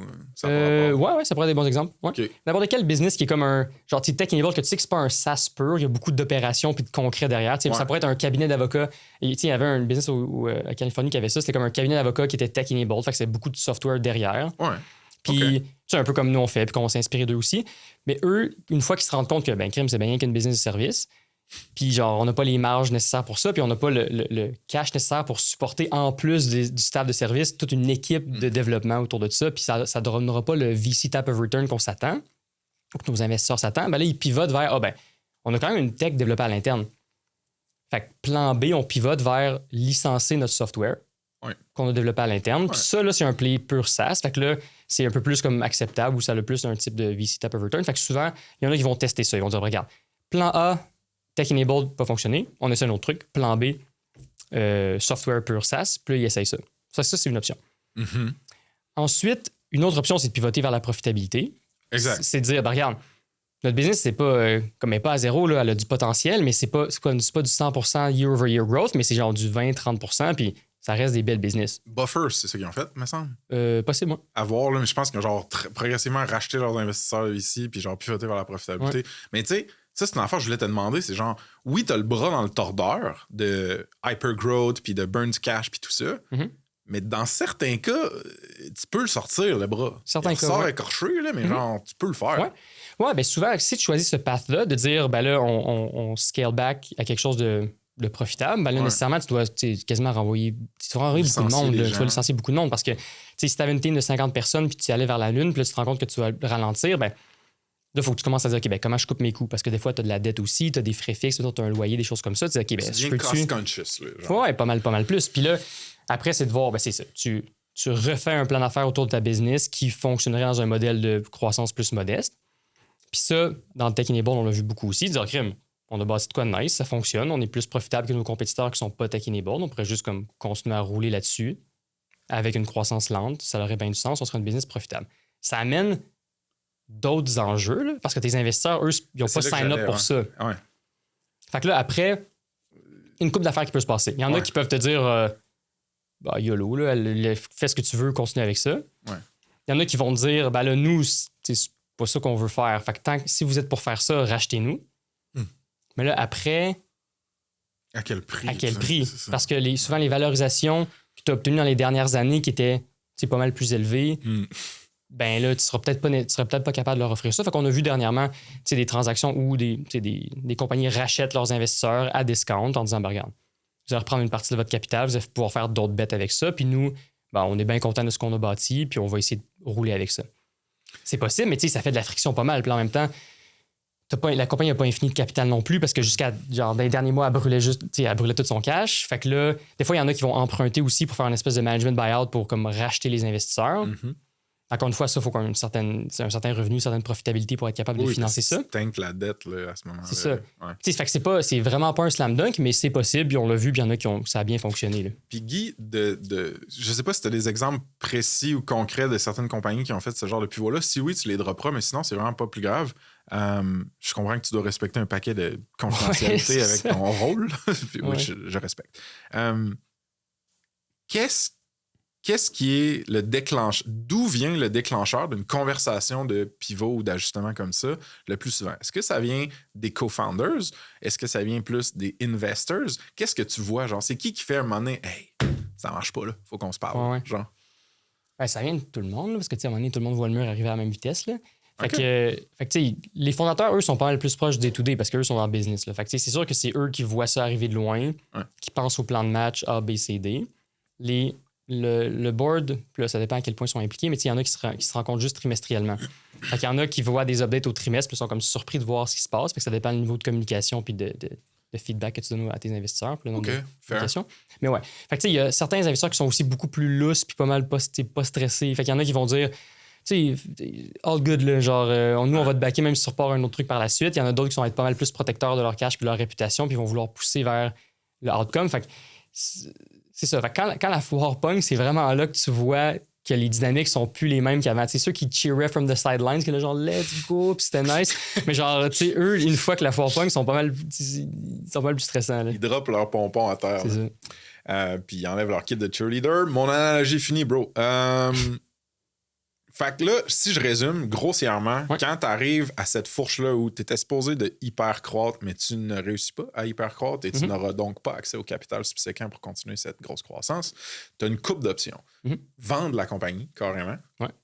Pivoter la compagnie vers un modèle d'hypercroissance plus probable ou pivoter la compagnie vers la profitabilité. Toutes ces situations-là, il y a l'assomption que tu vas t'entendre avec tes investisseurs. On s'entend. Puis moi, on dirait que j'ai... Tu sais, c'est quoi, là? Genre, tu te rappelles tout le temps les histoires les plus négatives que tu entends ou les trucs d'horreur, là, genre. Tu sais, mettons, c'est vraiment cool de visiter tel pays, mais je connais une personne qui s'est fait voler là-bas, fait que genre, on devrait pas y aller. Tu vois le genre. T'as-tu l'impression que c'est... T'as-tu des conseils à donner aux founders qui vont devoir pitcher ça à leurs investors, genre? Ouais. C'est vraiment tough parce qu'encore une fois, c'est pas moi qui subis le risque de ça, mais une chose qui est vraiment intéressante, c'est que souvent, quand tu y penses dans l'abstrait, tu te dis oh shit, mes investisseurs vont avoir un gros leverage là-dessus, ils vont me bosser around, ils vont me dire quoi faire, puis ils voudront pas accepter mon plan. Sur papier, oui. Sur papier, ils peuvent se bloquer. Oui, exactement. Puis souvent, le premier réflexe des gens, c'est de dire genre oh shit, je suis vraiment dans le trouble. Mais de l'autre côté, quand tu y réfléchis pour vrai, c'est que c'est pas eux qui vont aller runner la business au day-to-day si toi, ça fait pas ton affaire. Fait que t'en as du leverage. Fait que t'as tout le temps cette possibilité-là. Puis encore une fois, c'est pour ça que je dis que c'est pas un conseil parce que c'est pas moi qui subis ce risque-là, mais t'as quand même, tu sais, ceux qui sont un peu plus cowboy puis qui veulent prendre ce gamble-là, ils ont la possibilité de dire genre, hey les boys, là, moi, là, si vous acceptez mon plan de match, moi, c'est ciao, bye, là. Puis tu sais, fait que là, encore une fois, tu laisses beaucoup sur la table. Des fois, t'as des cautions personnelles. Fait que c'est pas le genre de choses que je dis au monde, let's go, aller faire ça. Mais, tu sais, on a vu des gens prendre cette position-là. Avec comme qui l'ont bien fait, puis ça a bien exécuté, puis ça a fonctionné. Encore une fois, c'est ça. Chacun supporte le type de risque qu'ils veulent, puis ça dépend aussi de qu'est-ce que tu as à perdre. Parce que tu sais, tu fais ça rendu à la série B quand comme tu as un potentiel de valoir pas mal plus, une plus de croissance, versus, mettons, genre seed stage, les stakes sont pas les mêmes. Fait qu'il faut y penser comme du monde. Mais ouais, c'est funky. Alright, folks, le Spotlight partenaire du mois, c'est Yak, une boîte de cybersécurité spécialisée en sécurité offensive, test d'intrusion, scan de vulnérabilité, Red Team. Ils ont tout ce qu'il faut pour gentiment vous hacker. Que vous soyez rendu à obtenir une certification comme SOC 2 ou ISO 27001, à lever du financement ou juste à vouloir prévenir les cauchemars de sécurité, Yak peut vous aider à sécuriser votre app. Tu sais ce qu'on dit, quand ta sécurité est pas affectée, t'as 1000 petits problèmes en SaaS, mettons. Mais quand ta sécurité est affectée, t'en as juste un problème, puis il est pas petit. Fait que check out ma conversation avec Cindy Feltz, où on jase de tout ça et de plus sur saspace.com/partenaire avec un S/yak, Y-A-C-K. saspace.com/partenaire avec un S/yak. Sinon, vous pouvez les checker, la boîte, leur service, la gang, directement sur yak.one. YACK.one, yak.one. OK, de retour au pod. Ce que je me dis aussi, dude, c'est que le profil psychologique dans ce snapshot-là de temps du founder va beaucoup, beaucoup influencer. C'est-à-dire, c'est bien cool, là, nos genres d'options théoriques de pivoter vers profitabilité, pivoter vers un autre moonshot ou genre vendre la compagnie. Mais genre, toi, t'es où psychologiquement à ce moment-là? Genre, tu l'as-tu l'énergie de pivoter vers la profitabilité puis genre de buy back tes investors puis de take on de la dette? Si ça fait 8 ans que tu grindes, man, puis que t'es dead, peut-être que à cause de ton niveau d'énergie ou de motivation, cette option-là est off the table. Oui, absolument. Puis il y a aussi, tu sais, on n'a pas parlé de l'autre option, mais il y a des business pour qui c'est même, les 3 options qu'on a discutées là sont même pas possibles. Genre, à la vitesse que tu vas, le mur, il approche juste trop vite. Là. Dans le fond. Ouais, il y a comme tu peux faire des arrangements avec tes créanciers, il y a toujours des trucs à faire. Puis ça, c'est des choses que, qu'on ne voyait pas souvent dans le passé puis qui viennent de plus en plus. Mais il y en a ce qu'ils vont faire, c'est que, mettons, genre, ils ont des notes convertibles, plus ils ont de la dette, ils ont des comptes payables, puis là, ils ont accumulé beaucoup trop de dettes qu'ils ne seront pas capables de payer. Ouais. Il existe des processus, mettons, avec genre, des arrangements avec les créanciers pour write-off une partie de la dette, faire un plan d'arrangement pour être capable de repartir puis te donner une deuxième chance avec la business. OK. Il existe des solutions par la suite, c'est loin de mon expertise, mais on en voit quand même, il y a des gens qui se spécialisent là-dedans. Fait que toute l'insolvabilité et la restructuration, ça existe. Mais c'est ça. Fait que, il y en a qui disent juste comme pour vrai, là, je n'ai pas l'énergie puis ça me tente vraiment pas de me repartir dans de quoi, de me repartir là-dedans. Ou bien, genre, ils voient juste pas d'issue non plus. Il y a des modèles d'affaires qu'on s'est rendu compte avec les années qui sont juste pas que les unit économiques fonctionnent juste pas à long terme. Là. Fait que tu peux juste pas t'acharner là-dessus. Là. Ouais. J'ai beaucoup d'empathie imaginaire pour ce monde-là qui se rendent là. Ça doit être rough. Ouais, non, 100%. Apprendre. Puis, parlant de décisions que tu dois avoir à prendre, mettons qu'on assume que une des voies forward est disponible pour un win founder, puis que justement, cette personne-là va viser la voie, aller vers la profitabilité, pivoter vers ça. Souvent, ça va venir avec lever un certain financement, d'aller chercher un certain financement, qu'il soit pour, en fait, principalement pour acheter tes actions, tes investisseurs, I guess. Oui, ça dépend ce que tu veux. C'est vraiment du cas par cas, mais il y en a qui, si sont assez profitables, ils font un nouveau plan, ils restructurent un peu leur business, ils envoient des gens, ils ont une structure de coût qui a plus de sens. Il y a un petit peu, mettons, d'EBITDA, ils vont peut-être aller chercher un petit peu de dette, racheter des investisseurs ou juste refaire une petite ronde en équité avec d'autres types d'investisseurs qui sont plus adaptés au profil qui sont maintenant leurs, qui sont plus patients, exact. OK. Et c'est ça, ils peuvent continuer à rouler avec ça. Il y en a qui peuvent juste devenir profitables du jour au lendemain avec une team genre ultra réduite. Puis ça se fait aussi. C'est pas c'est jamais le plan A, mais comme une fois que tu es rendu là, des fois, le monde se rend compte que ça peut fonctionner puis ça marche. Il y a une couple de trucs aussi qu'il faut réfléchir en amont. C'est qu'une fois que tu es rendu dans cette phase-là, une couple d'affaires qui se passent. Ouais. Fait que, mettons là, que tu avais un plan d'options en place avec des employés, tu leur as mis des options. Ben, les chances sont que leurs options valent comme plus grand-chose ou rien, puis que les valorisations que tu as eues dans le passé à tes anciennes rondes ne soient pas celles que tu as en ce moment. Fait que ça, ce que ça implique, c'est que tu dois prendre une décision. Est-ce que j'en aimais plus à mes employés? Est-ce que je suis capable de trouver des façons de les garder motivés? Est-ce que y a-tu de quoi à faire avec ça? Parce que le modèle VC-back, puis l'idée que tu es un employé, tu joins une compagnie à forte croissance, tu as des options qui vont potentiellement valoir quelque chose de gros, bien, cette trame-là, cette narrative-là est plus présente une fois que tu arrives dans un contexte plus comme petit train va loin. Ouais. Puis même si tu prends, parce que là, on parle de pivot vers profitabilité, mais même si tu prends pivot vers un autre moonshot, tu resets l'incertitude, là. Genre le risque sur les options. Là. Absolument. C'est genre, oui, t'en as encore des options, mais genre, je sais pas, là, on refait un moonshot. C'est l'énergie ou la capacité de tanker du risque de tes employés qui ont des stock options aussi. Il faut que tu à mesure dans ce chemin-là. Exact. Mais je veux pas c'est ça. Mais non, c'est exactement ça, parce que eux, ils vont. Ça faisait partie de l'équation au début quand ils ont joué à ta compagnie au moment de la forte croissance. Là, c'est bon, mais est-ce qu'ils croient encore à la mission qui est plus vers la Lune et qui est vers de quoi de super bien pareil? Peut-être que oui, peut-être que non. Il faut peut-être, mettons, genre leur émettre des nouvelles options, repricer des trucs, juste pour s'assurer que leurs incitatifs sont encore bien alignés. Puis en théorie, souvent, tu renvoies des gens quand tu restructures pour aller vers la profitabilité. Puis là, corrige-moi si je me trompe, bro, mais genre, ces gens-là vont avoir l'option d'exercer, la possibilité d'exercer leur option d'achat? Ouais, absolument. Ouais, souvent, il y a, mettons 60-90 jours pour les exercer, mais c'est que souvent. Souvent, ils n'exerceront pas. Non, fait que, I guess, ça renfloue un peu ton pool d'options pour peut-être ceux qui restent. Ouais. OK. Mm-hmm.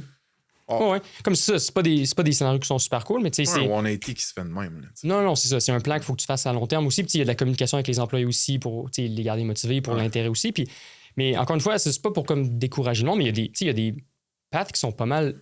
Il y a des business qui sont super bien comme ça. Il y a des business que, mettons, avec du recul, c'est toujours plus facile avec du recul, mais tu te dis, ça aurait dû être fait demain depuis le début. C'est une belle business qui a un bon potentiel, mais peut-être pas.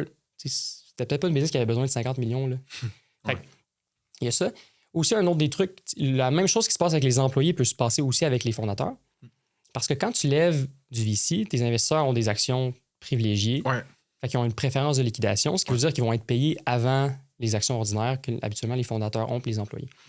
Fait que si, par exemple, tu as levé 50 millions dans le passé, ben tu as techniquement 50 millions de préférence de liquidation. Fait que du monde qui se font payer avant toi. Fait que là, il faut que tu te dises, moi, je vais avoir le cash, mon prorata du cash résiduel en haut de 50. Là.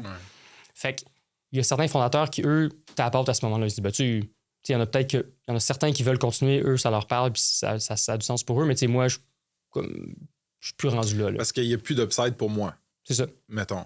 Exact. Fait que ça se renégocie aussi. Puis il y en a même qui vont renégocier avec des investisseurs des packages pour dire. Puis encore une fois, si ça tout se fait rendu là, tu peux vraiment négocier ce que tu veux de gré à gré. C'est pas facile, là, clairement pas. Mais il y en a qui disent à l'investisseur, écoutez, genre moi, je peux juste partir ou je peux amener ça à un autre niveau et essayer de le faire fonctionner, mais il va falloir que quelqu'un me donne un incitatif à quelque part. Là. Ça, c'est des discussions difficiles aussi parce que les investisseurs vont dire, mais bro, tu t'es pas rendu là, tu t'es rendu là avec notre argent, puis là, tu nous demandes encore plus de dilution de notre part. Fait que c'est des discussions qui sont difficiles, mais c'est des trucs qui arrivent pour vrai. Là. Mais, puis tu sais, ça doit être extrêmement difficile, autant pour les fondateurs que les employés, que les investisseurs, mais mettons, je pense à juste toi, là, d'un point de vue d'expert puis ta team, ça doit être des quote-unquote beaux mandats, parce que c'est riche, c'est complexe, c'est genre nuancé.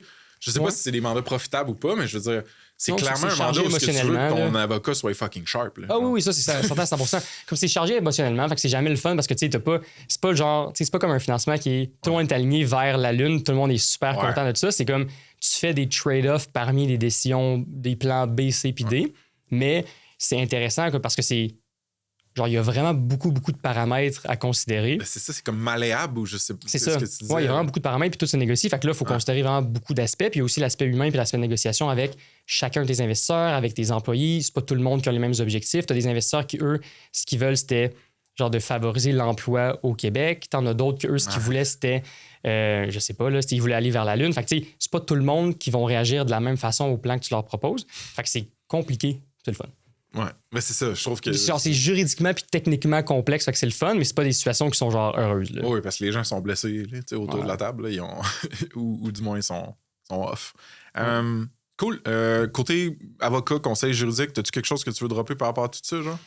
Ouais, il y a une couple de trucs. Genre, le truc que le monde font souvent par erreur, là, c'est que au Québec, les administrateurs d'une compagnie ont une obligation fiduciaire de favoriser les parties prenantes autour de la business. Puis là, c'est beaucoup de jargon pour dire tu peux pas décider que, mettons que tu as ton dernier 10 000 $ dans le compte de banque, là, tu peux pas décider que tu prends ce 10 000 $ là, que tu vas le donner à, mettons, la banque qui a des cautions personnelles sur toi pour les enlever, pour te dérisquer à ce niveau-là, puis tes autres créanciers, ils n'ont rien. Fait qu'il y a plein de règles qui s'appliquent au moment où tu deviens insolvable ou que tu es proche d'insolvable, que tu peux pas YOLO, tu peux pas faire n'importe quoi. Puis souvent, on entend parler, mettons, il y a des investisseurs qui vont dire aux fondateurs, non, t'inquiète, là, fais juste prendre tes actifs, vends ça dans une autre compagnie, puis repars ça demain, il n'y a pas de problème. Tu sais, tu peux pas faire ça. Fait que si j'en ai un conseil quick à donner, c'est genre, fais pas n'importe quoi. C'est quand même un moment important. Puis tu peux engager ta responsabilité personnelle comme administrateur quand tu fais des affaires de même. Puis c'est ça, tu vas éviter ça. Il y a certains domaines dans lesquels ces patterns-là, on les voit plus souvent que d'autres, mettons. Sweet, man. C'est complètement insane. Je trouve que c'est comme un petit masterclass sur genre, hey, ça se peut, man, que tu sois dans ce in-between-là. Il y a un way out. Genre, réécoute cette bout-là, puis appelle Guy si t'as des questions. Il y a des way outs vraiment cool. Puis c'est ça qui est pas, je sais, on a vu des situations où les compagnies font des arrangements avec leurs créanciers. Mettons je vais donner un exemple. Là. La compagnie a levé 5 millions de dettes. Puis, mettons, je sais pas, là, puis un nombre aussi gros en équité pour développer de quoi. Ils ont du revenu récurrent, mais juste que, tu sais, ils ont juste mal géré leur cash, ils ont ben trop burné, puis la croissance n'était pas au rendez-vous. Ben, il y a une façon de... Puis encore une fois, c'est pas facile, mais il y en a, certains de ces business-là qui se retrouvent avec une négociation avec leurs créanciers, avec leurs actionnaires pour aller write-off une portion de la dette, puis ça leur donne une deuxième kick à la canne avec une structure de capital plus simplifiée, mieux faite, puis qui, elle, a une réelle chance d'arriver à quelque chose de gros. Fait que c'est cool de savoir qu'il y a une deuxième chance. Là. Ouais, il y a un chemin quand même. Je serais curieux, à un moment donné, je sais pas si Réseau Capital ou une autre institution macro de ce genre pourrait nous dire, genre, hey, de celles qui sont pognées à cette fourche-là, c'est quoi les pourcentages de décisions de chemin qui sont prises versus cool. Genre M&A, profit ou un autre moonshot ou juste ça fonctionne pas, genre fait. All right, man. Écoute, on fait quand même un changement de vitesse, puis on rentre dans un autre thème quand même corsé. Donc, toi puis moi, on a parlé, on a chatté un petit peu là-dessus, tu m'as envoyé du contenu, j'ai lu, j'ai écrit un petit peu là-dessus, puis ça tourne autour du concept de control point en SaaS, spécifiquement en SaaS verticaux.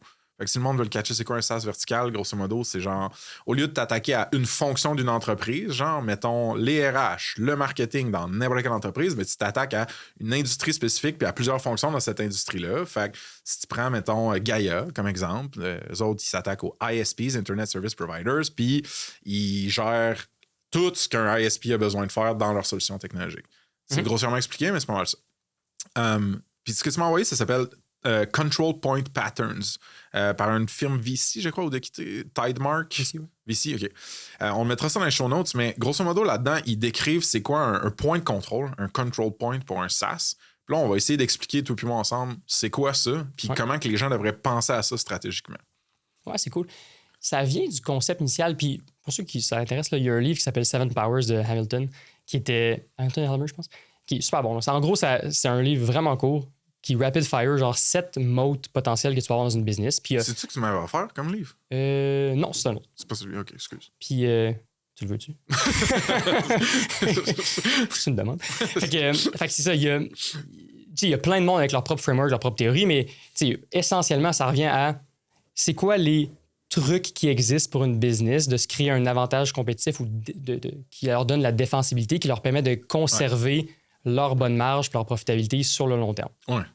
Puis, en SaaS, il y en a un qui est gros et qui revient vraiment souvent, puis c'est les switching costs. Fait que les high switching costs, que c'est presque impossible à déloger certains SaaS parce que c'est trop intégré profondément dans ta business. Ouais. Ben, puis l'article qu'on parle ensemble, il sortait des control points, fait que des points de contrôle qui sont tellement bien intégrés dans ta business que ça rend le switching cost super élevé. Puis c'est des SaaS qui sont souvent plus profitables, qui ont moins de churn aussi parce qu'il y a de la stickiness reliée à ça. Exact. Et ils ont du pricing power, ce qui veut dire que si le client ne peut pas partir, que sa vie au complet tourne autour de ton software, ben, il peut augmenter ses prix année après année puis ça ne va pas churner. Tu sais, il y a des super bons exemples dans le marché. Tu sais, mettons Salesforce, c'est un bon exemple. Ouais. Ben, ces points de contrôle-là, dans l'article, il les ancrait sur un concept de gravity, de gravité. Ouais. Où est-ce que tu as des dimensions d'une compagnie que si tu les contrôles, ça pull carrément, ça tire la compagnie vers ton software, puis c'est plus dur de s'en sauver ou de switcher, comme tu disais. Ces points de gravité-là, c'est, si je me rappelle bien, le workflow, fait que comment le travail est fait, la donnée, fait que la quantité et la qualité de données qui est storée puis critique à une compagnie. Puis l'autre, c'est, je vais checker mes notes, tic-tac, tic-tac, tic-tac, tic-tac, account. Account, merci.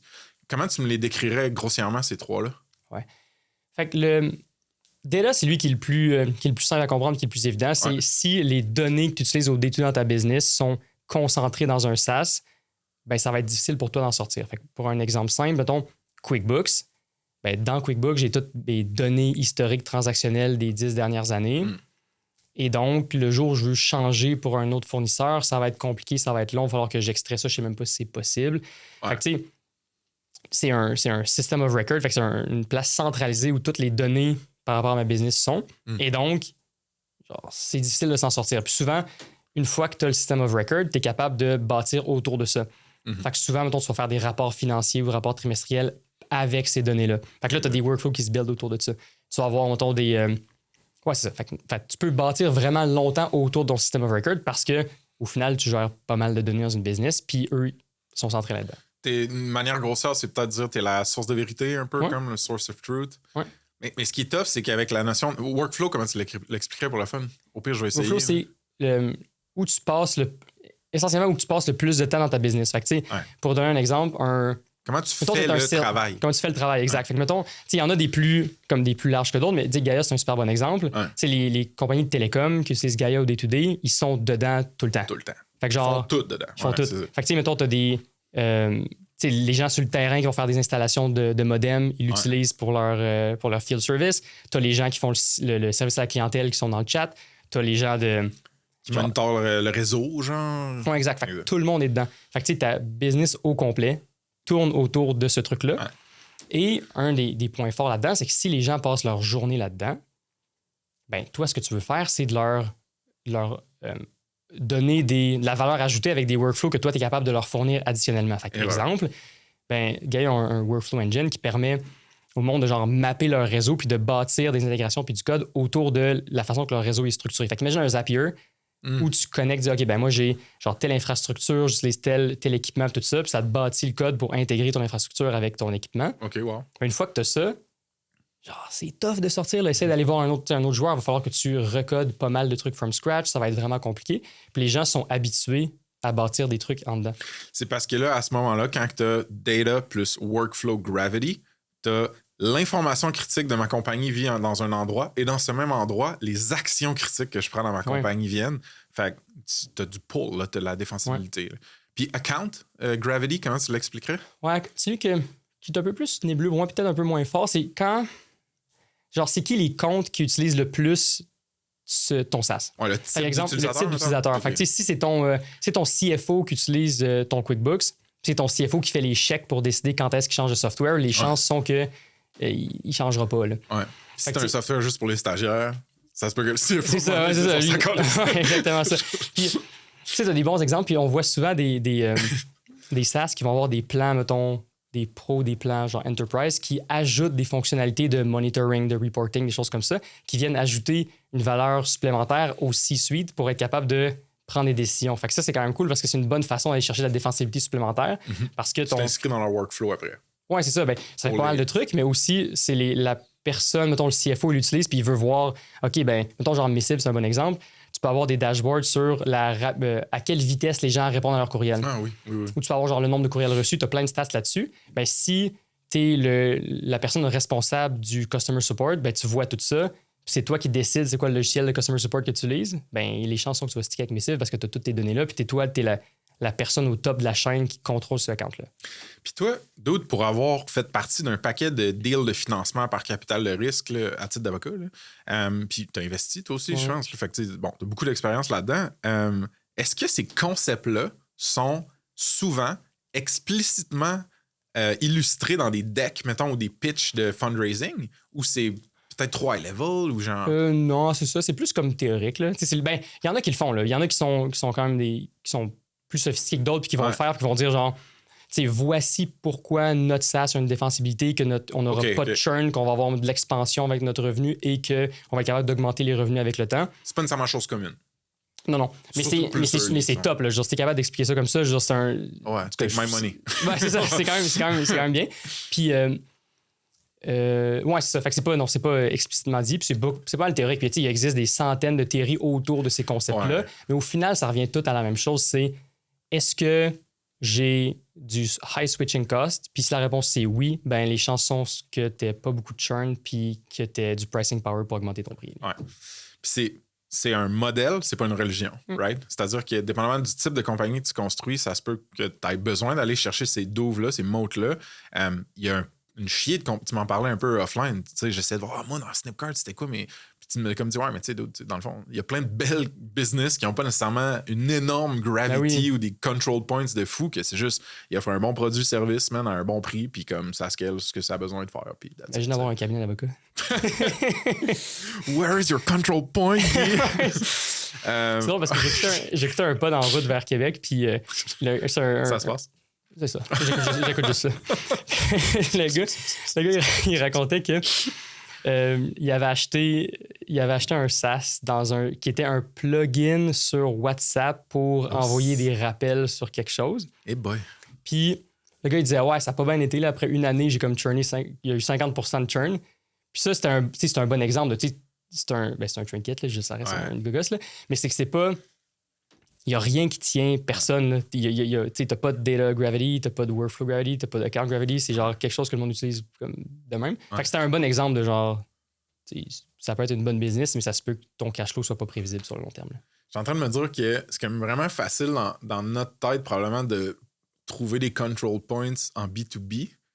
En B2C, je me demande si c'est plus tough d'en pogner.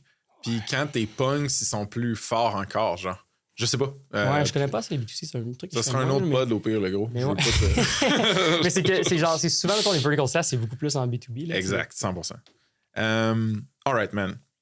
J'ai une question par rapport au modèle d'affaires complexe et ou hybride. Fait que longtemps, je crois que dans notre industrie, quand tu arrivais avec un modèle de software qui était un pur SaaS, pur logiciel, que les unit economics et la scalability étaient très clairs, qu'il n'y avait pas beaucoup de dépenses à genre créer et commercialiser cette chose-là, c'était excitant puis simple pour des VC, des investisseurs, de dire OK, ouais, c'est bon, on sait où est-ce que tu t'en vas avec tes skis, puis comme c'est pas trop risqué, mettons. Ben, en fonction de leur tolérance au risque qui est plus que la moyenne. Whatever. Fait que longtemps, l'inverse de ça a été man, si t'as genre une composante physique dans ton produit ou que c'est très, très complexe ce que tu vends, c'est peut-être plus risqué, on va être plus frileux à te donner des dollars. Aujourd'hui, mettons, créer du logiciel, c'est de plus en plus commoditized. Fait que c'est de plus en plus facile. Le code est de plus en plus cheap, mettons. Fait que oui, c'est dur de commercialiser, mais comme je pense que j'ai l'impression que ton switching cost, comme on parlait, quand un vibe coder ou un genre de dude ou dudette crinqué in-house peut basically créer ton SaaS ou 80% de ton SaaS en un week-end ou une fin de semaine, un week-end ou une semaine, puis faire du internal tooling ou genre du side tooling au lieu de payer ton gros abonnement annuel, ben là, je suis en train de me dire, genre, ça devient-tu un play smart d'avoir un modèle d'affaires complexe ou hybride qui implique, mettons, du physique puis du logiciel ensemble. Ouais, ben, c'est un trade-off vraiment nice à réfléchir parce que c'est sûr que si tu as du hardware, nécessairement, tu as besoin habituellement plus de capital. Là, parce que tu vas pas faire l'exemple qu'on donne souvent, tu vas pas faire des batteries de char un après-midi avec ton propre cash. Là. Fait que ça, c'est des choses que c'est plus compliqué, mais définitivement que ça ajoute du switching cost. Fait que, mettons, une business de Québec, G5, que tu connais peut-être. Qui font Elia maintenant. Qui font Elia, c'est ça. Fait que, eux, ils ont du software pour la réservation de bureau. Ils ont beaucoup de hardware aussi pour le monitoring, pour faire beaucoup de patentes. Fait que, ça, c'est cool parce que tu as les marges du software, mais tu as le mode qui vient avec du hardware aussi, qui rend ça un peu plus difficile à déloger. Puis si jamais tu as ce hardware-là dans tout ton building, tu as toute ta tour à bureau au complet, là, tu vas repenser à 2 fois avant de sortir. Fait que, là, est-ce qu'il y a possibilité de bâtir autour de ça pour aller se créer un mode qui est plus gros? Très probablement. Il y a beaucoup de workflow aussi possible à faire une fois que tu contrôles ou que tu es bien installé dans un bâtiment. Tu peux faire du IoT, des trucs comme ça. Fait que, tu sais, beaucoup de choses à faire cool. Fait que c'est un bon exemple. Là. Fait que je pense qu'il y a une défensivité. Ça vient avec un trade-off de un peu plus de capital nécessaire. Mais... T'as-tu rencontré Phil Hébert? Light Beans? Non. Non, il était là à l'event hier. Mais anyway, eux autres, c'est bien Light Beans? Oui, c'est ça. Ils ont genre un méga scanner, man, qui permet de scanner des textures de céramique ou de toiture, de revêtement de toiture ou whatever. Puis, fait que tu as un paquet de fournisseurs ou de producteurs de ces choses-là qui vont aller scanner leurs matériaux. Mais ensuite, ça pipe tout ça dans un marketplace carrément où est-ce que tu peux, mettons, en tant qu'architecte ou designer d'intérieur, tu peux aller shop around puis magasiner puis voir vraiment le vrai look and feel qu'une texture va avoir, mettons. Puis ce que je trouve malade, c'est que genre la majorité de la value ou de l'utilisation de Light Beans, I guess, c'est dans la plateforme web, mais le mode qu'eux ont, il vient de cet appareil physique-là, cette innovation physique qu'ils ont faite avec leur espèce de scanner de scientifique que je vais aller le visiter la semaine prochaine, fait que je t'en reparlerai. C'est cool, ouais, c'est vraiment nice. Puis c'est un modèle de marketplace, ou... je pense que je veux pas bullshiter le modèle à fil, fait que je suis comme pas sûr. Mais c'est vraiment nice. Puis en plus, il a fait ça avec son père qui est un scientifique. Puis là, son cousin est co-founder aussi. Nice. Puis c'est vraiment nice. Fait quoi, un autre exemple d'avoir un modèle qui est comme hybride, que genre, tu peux avoir un bel avantage avec ça. Puis au niveau VC, mettons, as-tu l'impression... Ben, mettons, toi, là, t'en fais des deals compliqués, là? Genre, tu quelque chose qui te fait peur, toi, ça? Mettons, le fait que tu aies autant de software que du hardware, as-tu l'impression que c'est un handicap ou un avantage? Non, moi, je pense que c'est un avantage. Il y a certains investisseurs qui vont se tenir loin de ça pour des raisons genre de complexité et ces choses-là. Mais non, je trouve ça... Okay. Il y a beaucoup d'investisseurs qui trouvent ça super excitant et qui voient justement cet avantage compétitif-là avec le mode. Fait que non. Fair. All right, man. Mini pivot, puis on va parler un peu des agents IA puis de l'intelligence artificielle en général. J'ai comme une question que je pose à mon avocat, I guess, là, qui est toi. Y a-tu des trucs qui sont à faire ou à ne pas faire avec les agents IA que tu déploies, qui scrape à droite, à gauche, qui consolident la donnée, qui vont en chercher? On a-tu des conseils à donner au monde ou c'est comme on peut skipper ça? Ouais, ben, je dirais, le truc qui vient le plus rapidement à l'esprit, là, c'est tout l'aspect de confidentialité autour de ça. Là, je sais que, mettons que j'ai une relation contractuelle. Mettons que, je sais pas, je suis un SaaS, j'ai un client. Ouais. Ce client-là me donne des données. Ouais. Genre, je sais pas, là, j'ai donné genre plein de données par rapport à leurs opérations, là, whatever. Ouais. Ça, c'est des données qui sont confidentielles. Souvent, dans mon SaaS agreement, entre moi puis mon client, moi comme entrepreneur, là, puis le SaaS puis mon client, il va avoir des obligations de confidentialité. Fait que je peux pas juste prendre les données de ce client-là, les mettre dans le journal, les montrer à tout le monde, puis tout ça. Fait que tu peux pas non plus, techniquement, mettre ces données-là aussi dans un LLM parce que, à moins que tu saches que ça soit, mettons, genre offline puis que juste toi qui ai accès, mais t'es pas supposé mettre ces données-là dans le LLM parce que tu sais pas nécessairement où est-ce que ça va finir. Puis après, t'as pas Sam Altman qui va regarder ton pitch deck de pre-seed là, avec sa loupe, là, qui va regarder ça avec... Mais juste que, mettons, techniquement, t'es pas supposé faire ça. Fait que puis ça, c'est drôle parce qu'on voit émerger, mettons, dans des templates de NDA, le monde commence à rajouter des clauses qui disent « By the way, ça veut aussi dire que tu peux pas prendre l'information que je te donne puis le mettre dans un LLM, par exemple, pour générer du stock avec. » OK. Ben, je pense que c'est legit comme conseil. On va le prendre, man. Parlant d'intelligence artificielle puis d'avocat, est-ce que tu as l'impression que... Dis-moi si cet énoncé est vrai ou pas. Un ou une founder, quand même savvy, peut utiliser l'intelligence artificielle pour réduire ses frais légaux en augmentant sa compréhension de ses contrats, de ses conventions, de ses term sheets, puis ensuite en allant vers un avocat avec peut-être une partie du travail fait. Ouais. Ouais? Ouais, 100%. Okay. Puis encore une fois, comme si tu, avec la confidentialité en tête, mettons, là, mais ouais, 100%. Genre, il y a beaucoup...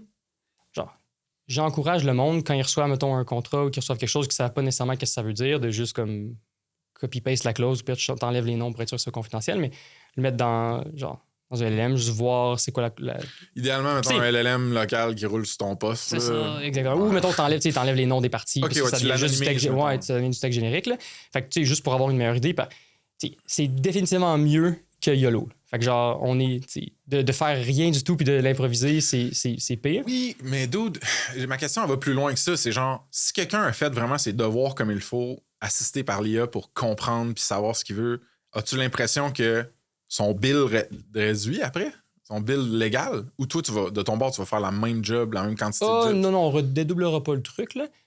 Non, ben ouais, il y a des frais à sauver définitivement. Là. Je veux dire, si la personne va faire une première analyse avec ça, va essayer de comprendre aussi. Puis ce qui est bien, surtout avec l'LM, je trouve, par rapport au contrat, c'est de genre prompter pour être capable de voir, OK, mais c'est quoi l'objectif de la clause? Qu'est-ce que ça veut dire? C'est quoi les modifications que je pourrais avoir? C'est où que cette clause-là se retrouve dans le spectre entre comme friendly pour le fournisseur de services comme le SaaS ou friendly pour le client? Puis de comprendre ces nuances-là entre ces clauses-là, ça permet à la personne de voir où est-ce qu'elle veut se positionner d'un point de vue business parce que ultimement, ça devient des questions d'affaires de genre, je sais pas, mettons que c'est une clause de limitation de responsabilité. Ouais. La clause dit genre, ma responsabilité est capée à 1 million. Mais là, après, le fondateur pourrait se poser la question pour prompter en ChatGPT, bon, ben, ma responsabilité devrait-tu être capée à genre 100 000? Devrait-tu être capée à la valeur des services que j'ai fournis à l'autre partie? Il y a comme pas mal de trucs que tu peux apprendre juste en le regardant. Puis si c'est un truc qui t'intéresse comme fondateur, tu peux apprendre vraiment beaucoup en faisant ça. Ouais. Il y a des caveats là, traditionnels qui disent, ben, il y a comme beaucoup de trucs qui sont comme pas exacts. Là. Fait que, puis surtout... ça hallucine. Là, ouais, c'est ça. Ça hallucine encore. Puis il y a beaucoup de nuances aussi, genre le droit civil québécois puis le droit civil français, vu que c'est la même langue, souvent ils vont mélanger des concepts, ils vont te sortir, mettons, des articles de code civil de Napoléon, genre, qui s'appliquent pas ici. Wow! Première fois que j'entends ça. Intéressant. Ouais, c'est ça. Fait que tu sais, il y a des. Comme, faire attention, là, fait que tu veux pas faire n'importe quoi. Mais juste d'un point de vue comme analyse, réflexion, business, tu peux aller vraiment loin, avoir des bonnes réflexions de ton côté, sauver des bills, des frais d'avocat là-dessus. Puis ça donne un bon point de départ. Puis après, évidemment, genre, fais-le checker par quelqu'un quand c'est des high stakes. Puis, mais, Moi, j'ai fait quelque chose de similaire avec mes prévisions financières. J'avais jamais fait ça de ma vie, franchement, mon gars. Fait que, je me suis fait aider avec différents tools AI. Puis j'ai monté, mettons, du mieux que je pouvais quelque chose. Puis j'étais arrivé avec un 60-80% fait au chiffre. Puis j'ai dit genre, hey guys, genre, aidez-moi à atteindre le finish line site. Ça a été moins long pour eux. J'avais une grosse partie de la job de fait. Moi, ça m'a comme éduqué. Puis ça m'a. Ce qui est cool, c'est que c'est genre, c'est pas. Ça rend les choses nouvelles ou complexes moins intimidantes, man. Parce que t'es juste avec ton assistant AI, tu le prompts, tu lui poses une couple de questions. Hey, explique-moi qu'est-ce que ça veut dire ça. Je suis supposé de faire ça ici ou pas, tu sais. Puis c'est con à dire, mais avec certains avocats, là, je dis pas pour Léviat, poser toutes ces questions-là, d'autres, là, genre, ou même certains fiscalistes, genre, ça m'aurait coûté des milliers et des milliers et des milliers de dollars juste le temps qu'ils me l'expliquent de vive voix, genre. Fait que, tu sais, c'est empowering, je pense, quand tu prends le temps, mais avec les caveats que tu dis, de genre, faire réviser par des vrais professionnels, que ce soit pour du légal ou du financier, puis aussi mettre un discount de genre, des fois, ils hallucinent sur des affaires. Là. Fait que, ouais, je pense, puis un autre des enjeux principaux, c'est genre le manque de contexte. Là. Souvent, mettons, je prendrais pas de conseils d'affaires ou juridiques par ça, mais si l'objectif, c'est de comprendre des clauses ou juste comprendre des concepts, c'est vraiment top. Là. Ouais, ou demande-y de t'en suggérer des conseils, puis ensuite, valide-les avec des vrais pros, voir ce qu'ils vont dire. J'ai une hypothèse quand même intéressante à voir si ça va se matérialiser que, en tout cas, c'est un peu une tangente, mais que le fait, je pense que la nouvelle génération d'avocats ou juste de travailleurs va peut-être être meilleure en gestion que les générations actuelles parce qu'ils sont habitués de comme déléguer de la job, de prompter avec du AI. Ils sont capables de genre... Ils donnent le contexte, ils demandent des questions claires, puis ils clarifient leurs besoins. Genre, j'ai hâte de voir ce que ça va donner. Je t'enverrai un article, puis je le mettrai dans les show notes aussi. C'est The Allocation Economy. Puis c'est Dan Shipper, le founder de Every. Il y avait une startup qui est vendue avant. Puis c'est basically une business qui me fait triper. C'est genre un hybride entre du média. Ils ont un petit studio de produits. Ils buildent des produits d'AI malades en même temps. Ils monétisent leurs médias.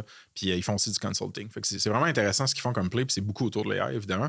Puis lui, il a écrit un éditorial sur genre justement cette thèse-là que avant, c'était le information puis le knowledge economy. Où est-ce que genre juste avoir ton expertise dans ta tête puis être capable de genre la translate sur un ordinateur, ça valait beaucoup pour le marché. Puis là, ce qu'il dit, c'est grossièrement genre, ouais, mais là, ce qui va valoir beaucoup, man, c'est d'être capable d'être carrément un manager puis d'allouer des ressources, qu'elles soient du computing, qu'elles soient genre souvent des agents, mettons, les allouer comme il faut puis les prompter puis les encadrer comme il faut. Fait que ça écho beaucoup ce que tu dis de genre, peut-être que les nouveaux qui sont habitués de déléguer, prompter, manager des AI agents vont être meilleurs comme gestionnaires, mettons.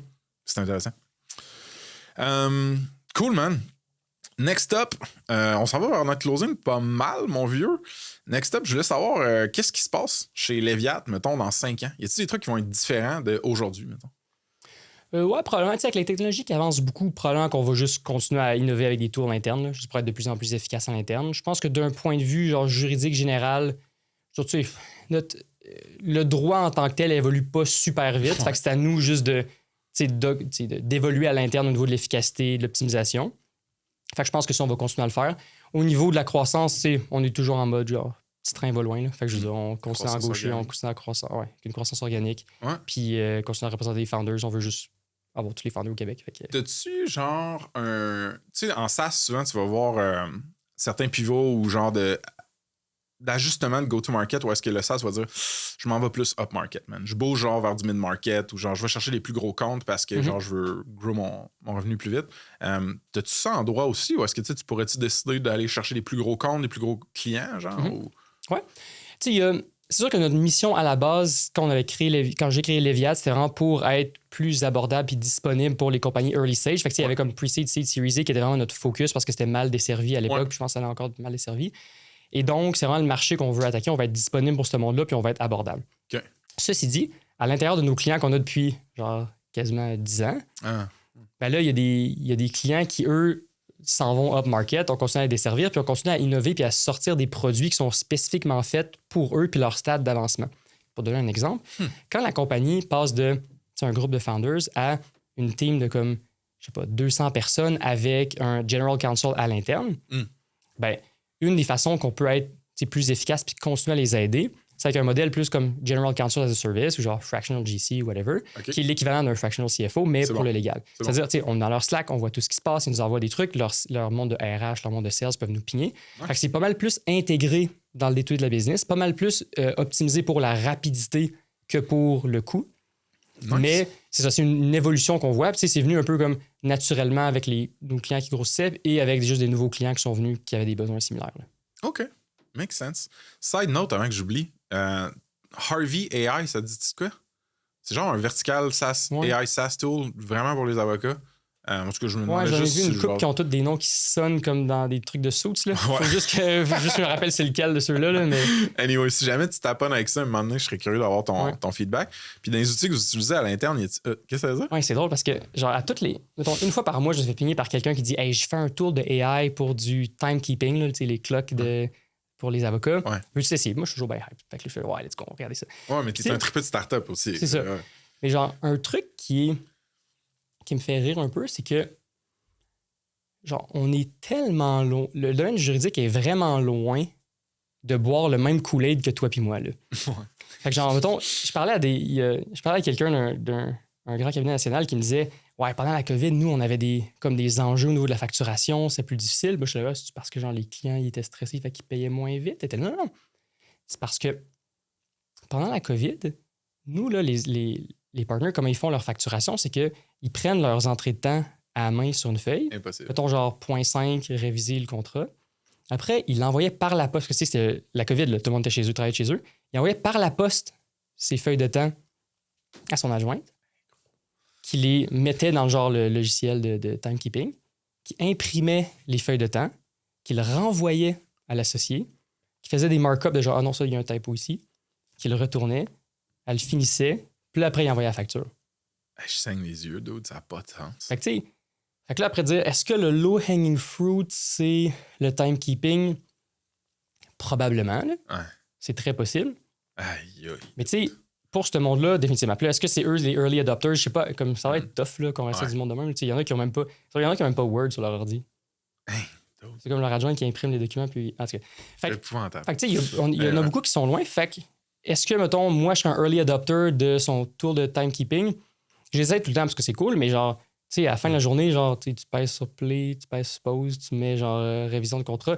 Tu sais, ça va me prendre, mettons, 3 secondes au lieu de 10 secondes. C'est pas vraiment là que je vois les gros avantages, mais fait que ce qui me fait saigner les yeux, ce qui est douloureux, c'est de voir que ceux qui en bénéficieraient le plus sont le plus loin des adoptés. Ouais. En même temps, c'est aussi un signe que, genre, ils ont des bonnes marges. Là.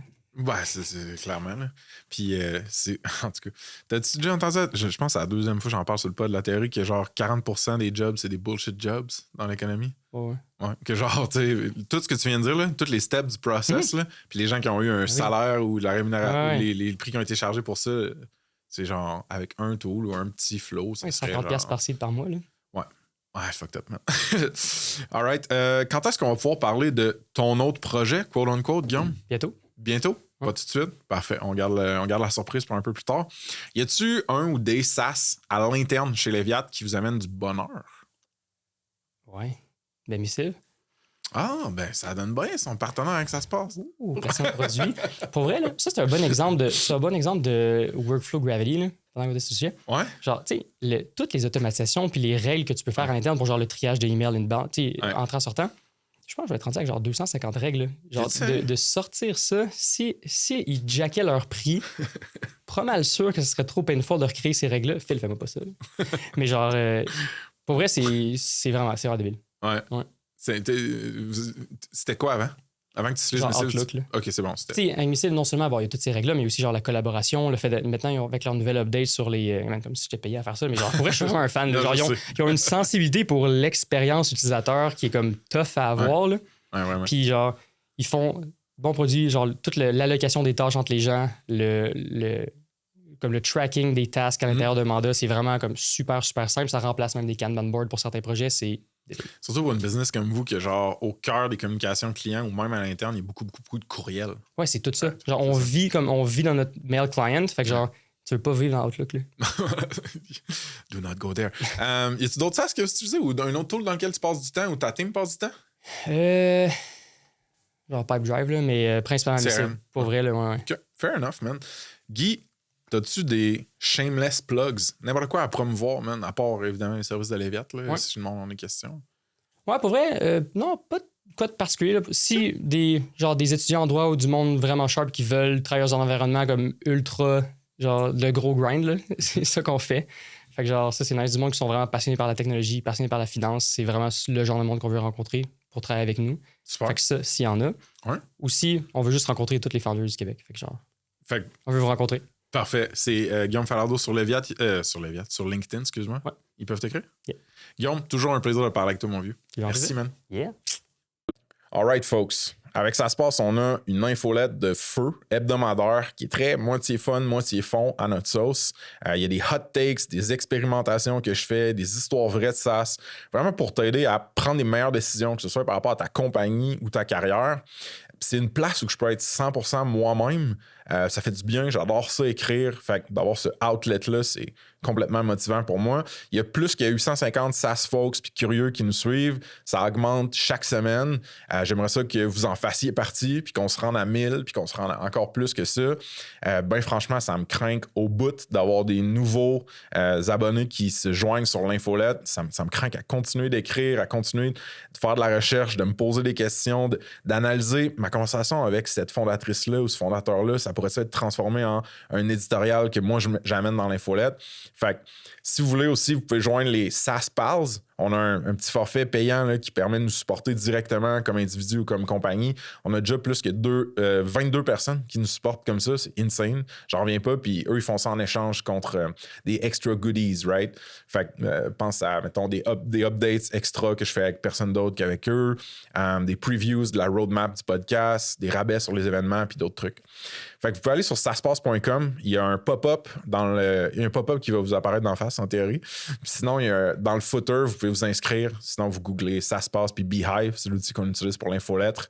Ça me craint vraiment de voir ça grandir. Puis ça me tient à cœur. Fait que check it out. Puis si vous avez du feedback constructif aussi, vous pouvez me le shooter. Alright, folks. Un petit shout-out à Vasco, partenaire produit SaaSpace. Vasco, c'est la plateforme RevOps pour optimiser votre commercialisation de SaaS. Ça aligne les ventes, le marketing puis le customer success pour que tout le monde avance dans la même direction, mais surtout que les revenus suivent. Check them out sur saspace.com/partenaire avec un S. Il y a une solide entrevue avec leur architecte de revenus, Alexis Boucher. OK? De retour au pod.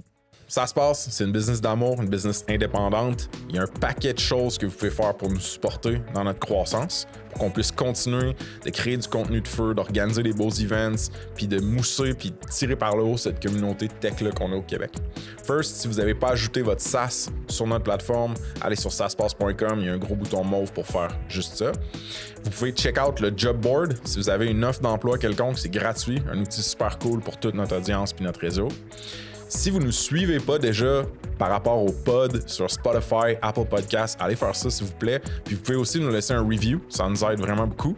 Vous pouvez nous suivre sur YouTube, qu'on investit de plus en plus là-dedans. On met des shorts, le plus de contenu possible, que ce soit organique ou avec des partners.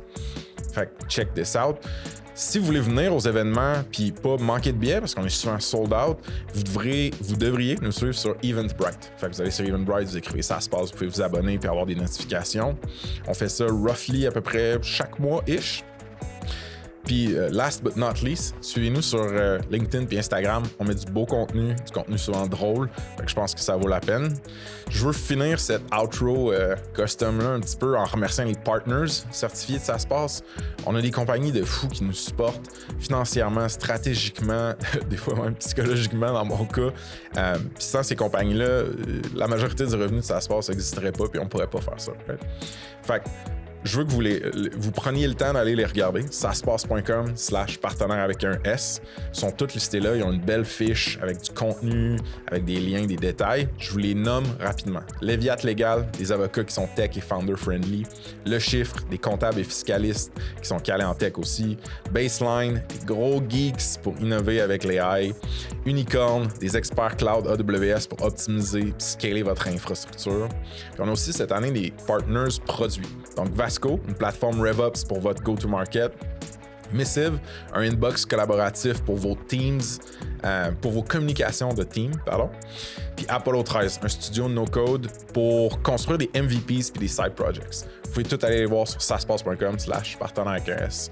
Puis moi, du fond du cœur, je vous dis juste merci de nous suivre et de nous supporter. C'est insane comme aventure, ce qu'on a lancé là. Puis je suis bien privilégié de pouvoir faire ça. Cheers!